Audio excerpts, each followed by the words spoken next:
السلام علیکم۔ آج جو ہم آپ کو بتانے والے صحیح بخاری کی حدیث نمبر 4 جو کہ وحی کے رک جانے پر ہے، وہ یہ ہے کہ آپ صلی اللہ علیہ وآلہ وسلم نے وحی کے رک جانے کے زمانے کے حالات بیان فرماتے ہوئے کہا ہے کہ ایک روز میں چلا جا رہا تھا کہ اچانک میں نے آسمان کی طرف ایک آواز سنی اور میں نے اپنا سر آسمان کی طرف اٹھایا۔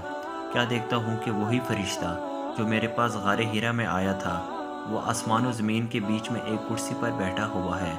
میں اس سے ڈر گیا اور گھر آنے پر میں نے پھر کمبل اوڑھنے کی خواہش ظاہر کی۔ اس وقت اللہ پاک کی طرف سے یہ آیت نازل ہوئی، اے لحاف اوڑھ کر لیٹنے والے، اٹھ کھڑا ہو اور لوگوں کو عذاب الہی سے ڈرا اور اپنے رب کی بڑائی بیان کر اور اپنے کپڑوں کو پاک صاف رکھ اور گندگی سے دور رہ۔ اس کے بعد وہی تیزی کے ساتھ پے در پے آنے لگی۔